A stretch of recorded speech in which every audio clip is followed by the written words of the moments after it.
From another galaxy. Those words didn't come from emotion or exaggeration.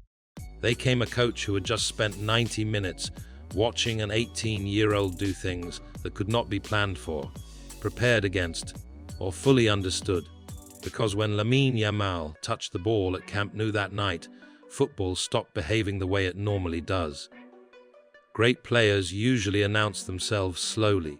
They have flashes, then moments, then seasons. But every once in a while, someone arrives who skips steps. Someone whose presence feels complete from the very first second. Watching Yamal wasn't about waiting for potential to appear. It was about accepting that it already existed. Camp Nou is not an easy stage. It carries memory. It carries pressure. It carries ghosts of the greatest players the game has ever known. And yet, Yamal moved across it with calm, with freedom, with a sense that the space belonged to him. He didn't play like a teenager borrowing time. He played like someone reclaiming something that was already his. This wasn't nostalgia. This wasn't comparison. This was recognition. Something new had arrived and it wasn't asking for patience. TAHE Toco Real. Barcelona's 3-0 win over Real Oviedo looks comfortable on paper, but the match was anything but simple. The first half was slow and suffocating. Barcelona circulated the ball endlessly, while Oviedo stayed compact, disciplined, and stubborn. The tempo dropped, the crowd murmured. The game demanded someone brave enough to force it open. That someone wasn't a veteran. It wasn't a captain.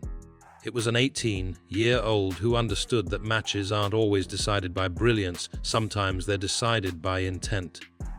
Early in the second half, Yamal pressed with precision. He didn't sprint blindly. He waited, read the defender's body shape, and then attacked the moment. He won the ball high up the pitch, instantly turning defense into opportunity.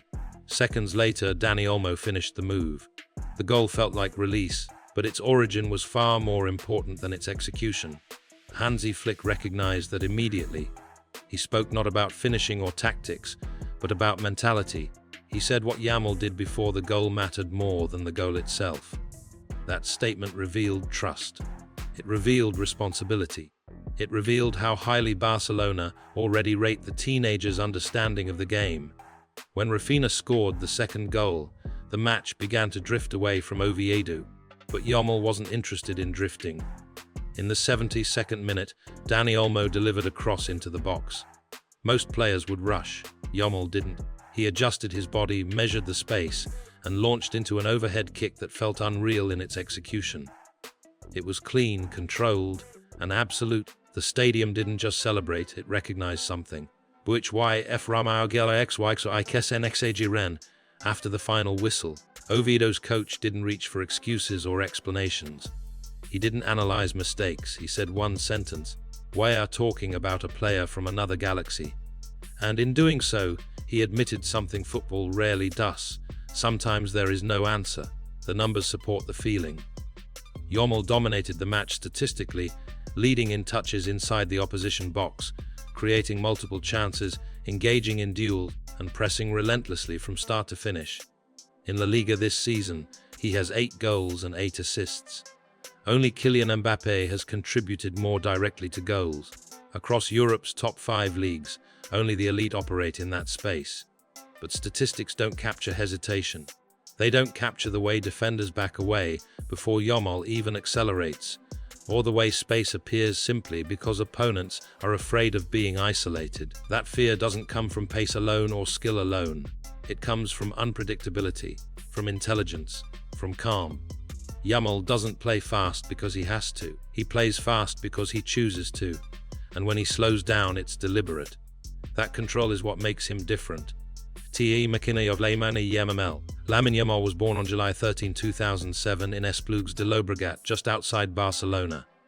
His background is multicultural: a Moroccan father, an Equatorial Guinean mother, and from a young age he learned to exist between worlds.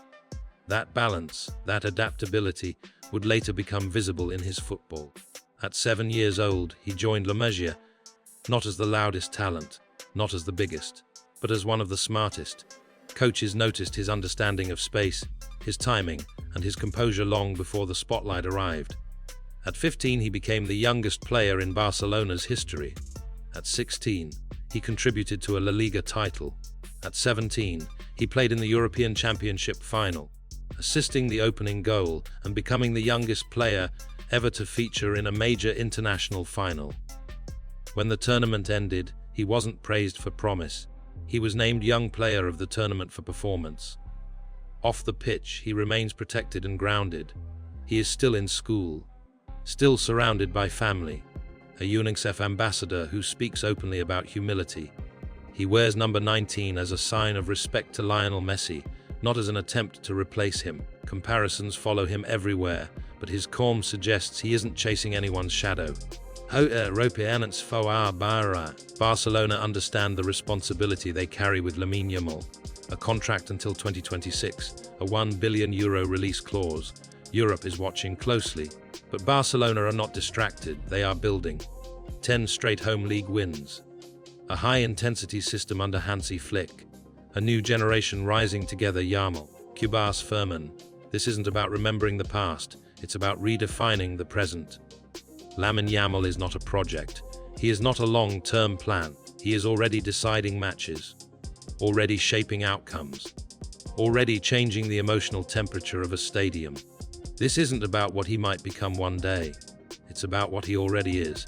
A presence, a constant, a reminder that sometimes football produces something so rare, so composed, so complete, that the only way to describe it is to say it came from another galaxy. Visca Barça.